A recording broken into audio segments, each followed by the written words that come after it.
اس کا جواب میرا خیال ہے منیر فاروق کے پاس نہیں ہوگا. منیر فاروق جیسے لوگوں کے پاس یہ جواب ہو بھی نہیں سکتا کیونکہ یہ صرف ترجمانی کرتے ہیں. جب آپ ان کی گفتگو سنیں نا تو یہ کہیں گے کہ جناب ہم انفارمیشن کی بنیاد پر آپ کو بتا رہے ہیں کہ پاکستان کے طاقتور حلقوں میں یہ بات اب طے ہے کہ عمران خان جو ہیں وہ ڈن اینڈ ڈسٹس ہیں, ان کے بارے میں بات نہیں ہوگی. پاکستان کے عدالتی نظام کو لپیٹ دیا جائے.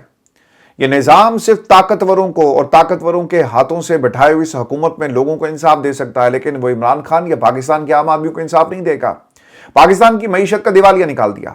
پاکستان کی معیشت کے اندر پچھلے 3 برسوں میں کتنی انویسٹمنٹ ہوئی یہ آنکڑے آپ کو شاید یاد نہیں ہوں گے. پاکستان کے لوگوں کو جو بے روزگار ہو گئے, پاکستان کے بچوں کو جو نوکریاں ملنی چاہیے, ضرور اگر معیشت ترقی کر رہی ہے یہ آنکڑے یہ بھی آپ کو یاد ہوں گے, نمبرز آپ کے فگرز جو آپ کے ٹپس پر ہوں گے, ہاتھوں کی انگلیوں پر آپ کو یاد ہوگا. ذرا بتا دیں قوم کو کہ کتنے لوگوں کو آپ نے نوکریاں دی. پنجاب کے اندر کیا حالات ہیں, پنجاب میں ایک صوبے کے ایک شہر کے اندر سارا پیسہ خرچ کر دیا جاتا ہے. یہ جو میڈیا کمپین چل رہی ہے اس کا پیٹ بھرنے کے لیے تو آپ کے پاس پیسے ہیں, لیکن پنجاب کی عوام کے لیے, کسان کے لیے اور عوام کو سبسڈی دینے کے لیے آپ کے پاس کچھ نہیں ہوگا.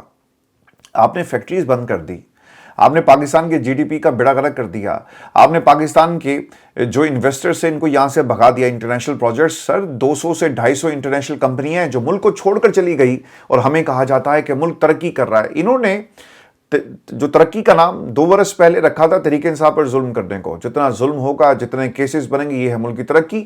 اور آج جو اپنے لیے یہ جو راہیں ہموار کرتے جا رہے ہیں, اپنے اقتدار کو طول دیتے جا رہے ہیں, انہوں نے پاکستان کے اندر اسے ترقی کا نام دے دیا. طاقتور آپ کے ساتھ پاکستان کی معیشت کو کنٹرول کریں گے آپ, اور جو آنکڑے پاکستان کی عوام کے سامنے رکھے جائیں گے وہ جھوٹ سفید سیاہ سب کچھ کر کے رکھا جائے.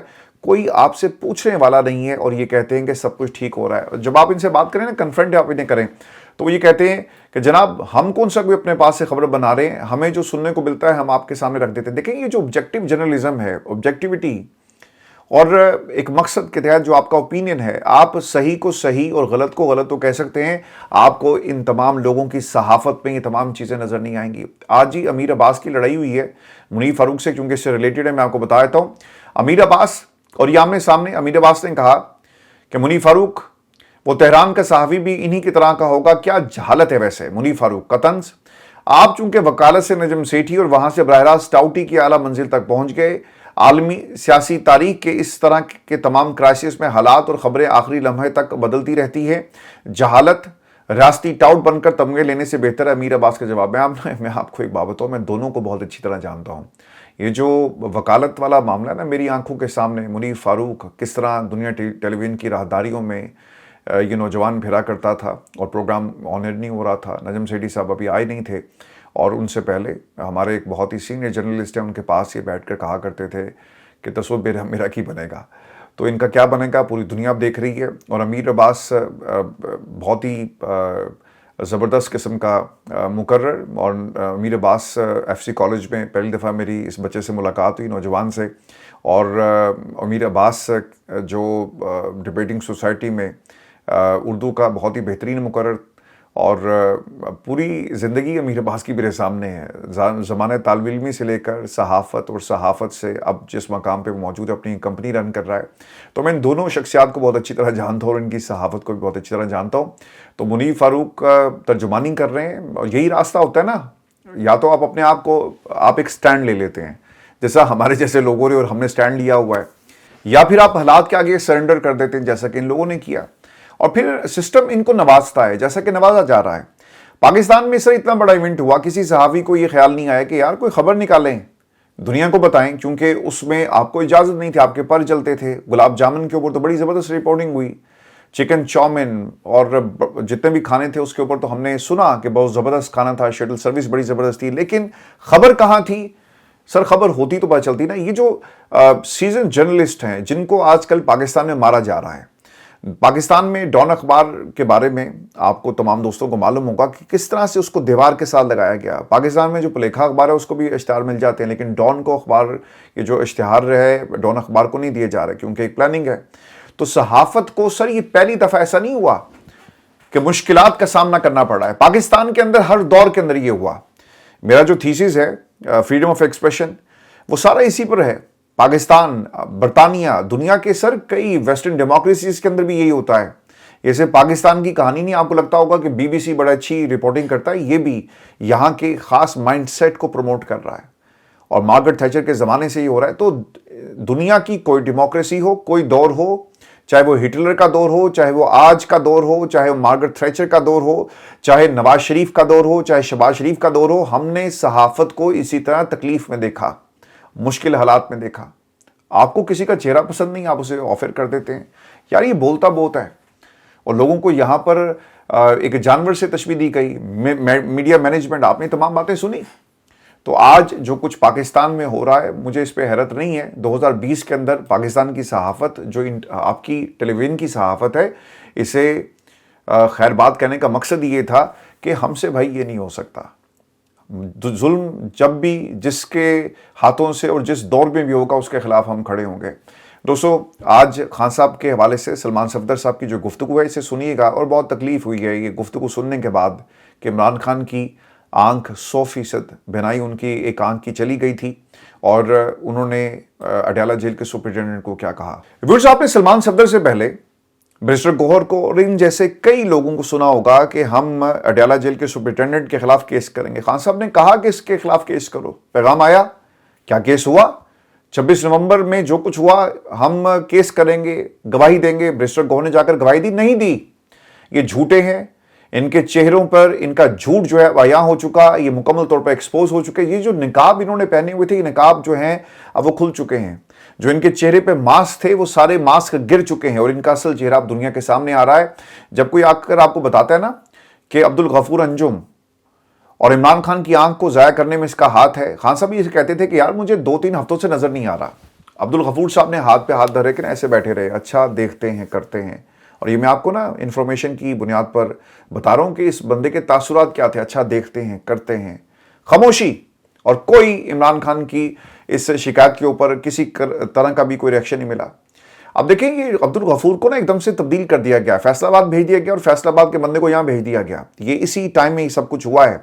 اور میں نے یہ نقطہ اٹھایا تھا آج سے کئی ماہ پہلے کہ جب خان صاحب کی صحت خراب ہوئی تو اس کا تبادلہ ایک دم کر دیا گیا تاکہ کوئی انکوائری نہ لگ جائے, کسی عدالت سے کوئی حکم نامہ نہ آ جائے, کسی کی غیرت نہ جاگ جائے, کوئی پوچھے نہ, لہٰذا اس کو تو بدلو نا.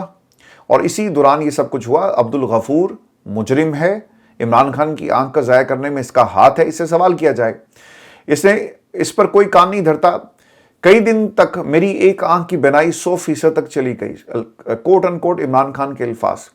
مجھے ڈاکٹر عارف نے بتایا کہ انجیکشن لگانے سے بینائی 15% باقی آ گئی, لیکن بینائی آج بھی ویسی کی ویسی ہے. اور یہ باتیں سلمان صفدر نے اس سے پہلے جو اپنی ٹویٹ تھی اس میں یہ کہی.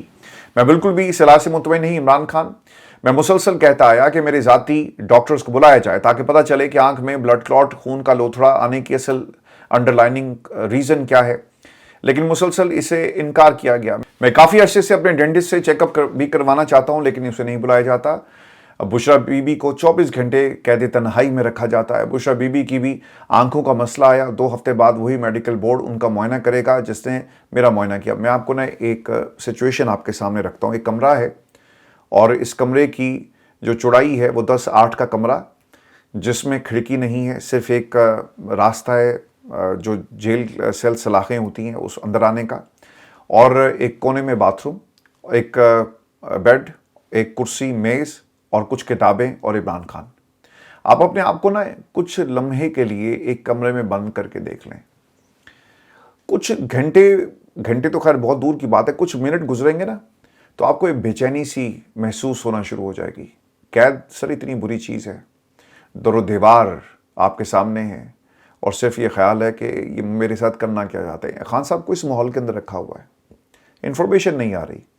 باہر جھوٹ کی دکان کھولی ہوئی ہے. ایک آتا ہے کہتا ہے کہ عمران خان نے عدم اعتماد کر دیا سہیل افریدی کے اوپر, دوسرا آتا ہے کہتا ہے کہ عمران خان نے کہا کہ جلسہ نہ کرو اور 10 دن کے اندر جلسہ کرو KPK کے اندر. آپ نے کبھی ان الفاظ کے اوپر غور کیا کہ جو انفارمیشن باہر لا جا رہی ہے, سر اس انفارمیشن کے اندر اتنے سارے لیکوناز ہیں, اتنے سارے لوپ ہولز ہیں کہ 101 سوالات کھڑے کیے جا سکتے ہیں. کہ عمران خان نے کہا کہ کارکردگی پر مجھے عدم اعتماد ہے. تم نے کون سا کارکردگی عمران خان کے سامنے رکھ دی تھی؟ کہاں سے کارکردگی عمران خان کو سہیل افریدی کی پتہ چلی اور KP حکومت کی پتہ چلی؟ ہاں یہ کہا جا سکتا ہے کہ جلسے اور احتجاج کی کال ابھی تک کیوں نہیں دی, اس بنیاد پر آپ یہ کہہ سکیں. پھر کہا جاتا ہے کہ عمران خان نے چکزئی اور علامہ راجہ ناصر عباس صاحب کے حوالے سے باتیں کہی.